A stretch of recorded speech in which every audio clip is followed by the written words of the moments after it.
we are looking on management development and leadership development at the same time. And that's why probably is bringing some confusion to you, because you don't know the divide between where does the management development end and where does the leadership development start. So it's kind of a confusion. But regardless of whether it's a management or it's a leadership development program, so the divide between management and leadership, it's where do we tune and where do we divide? Where does the management end and where does the leadership end? Now, to be able to understand this equally, management and leadership development both have to draw from the historical, have to draw from the contextual, have to draw from the cultural perspective. Because we learn how to manage people and how to manage ourselves, how to manage the activities, how to manage within the context where we manage, and how do we manage change within the context where we are.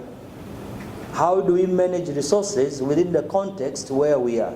How do we manage finances and non-financial resources and the human resources in the context where we work? So you'll see in the aspects of management, you also need to know the context, the environment, the surroundings, the makeup of where you are managing. The political, the economical, the socio-economical, the socio-cultural factors, the technological factors which are surrounding the environment where you are. But if you are managing today, the problems which you are facing today and the challenges which you are facing today, they did not start today. It is a construction of the past. It's a construction, you'll be dealing with the issues which they are today's issues, but they did not start today. The challenges we are facing today is a construction of the historical issues. That's why we said we need to know the historical factors, the historical issues. Look into where are we coming, the phenomena we are looking at, and the way we interpret it, the way we look at this disease, when we look into this problem, the management problem, the way you look at it, it is historical. Yesterday, you said most of the branch managers, they apply the divide and rule kind of management approach. That's what you said. Did it start today? It is historical. Where did it come from? And how did it come from? And why they started using it? It is historical. And so it's important to know where are we coming from. How did it come? Where did it start? How did it start? And where are we now? And how do we deal with the contextual issues, with the historical issues, and look into the cultural factors in terms of the makeup of the culture, the impact of the historical on the current culture, the impact of the historical into our current people.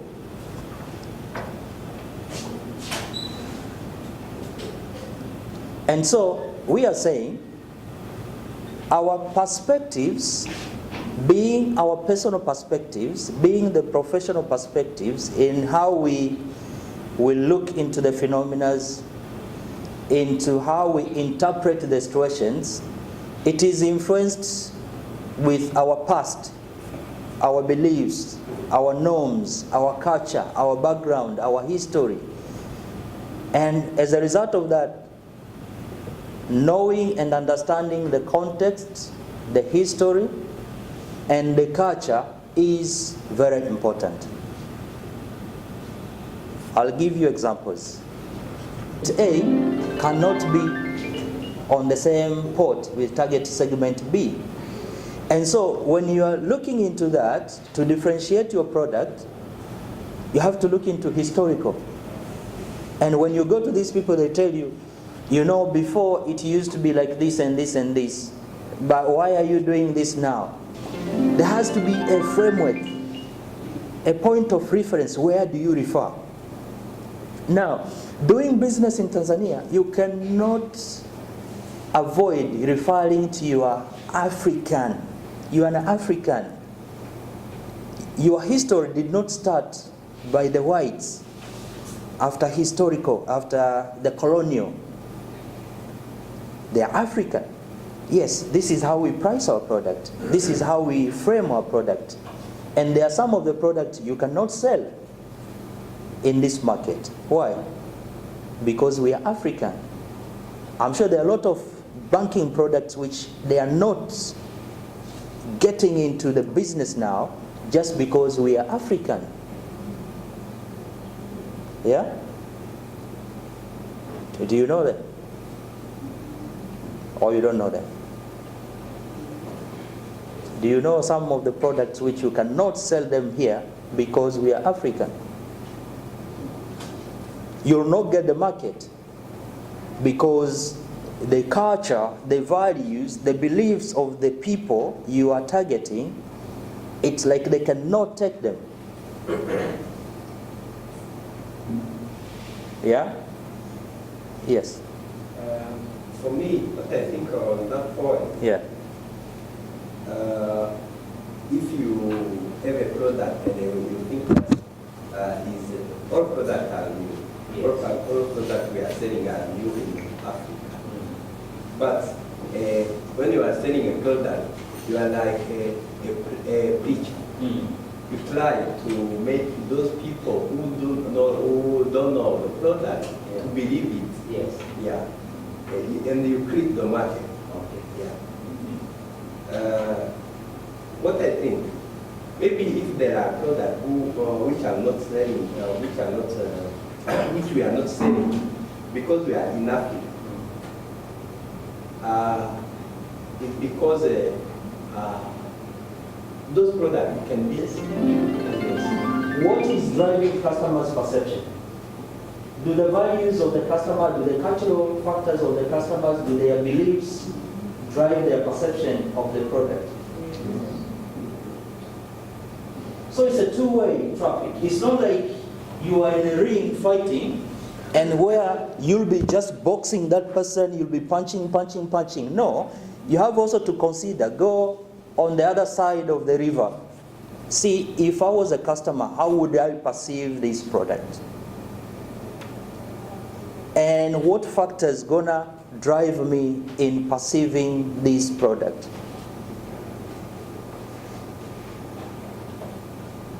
Am I right? Am I wrong? So when you come to me, you have to understand that I may perceive it correctly, positively, or negatively. Is it true? Bonte? Yes. When you come to me with your product, I'll make judgment of the product, whether positively or negatively. But what factor gonna drive me into perceiving the product? It will be my background, my knowledge, my beliefs, my understanding, my experience, and whatever. And then I can tell you, this product for me, no.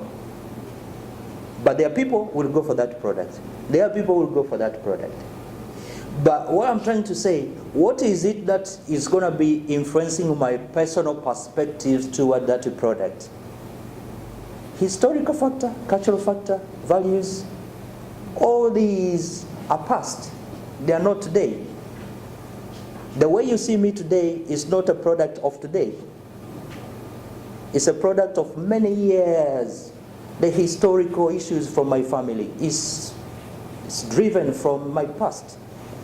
So the way I am today is not because of how I woke up this morning. No.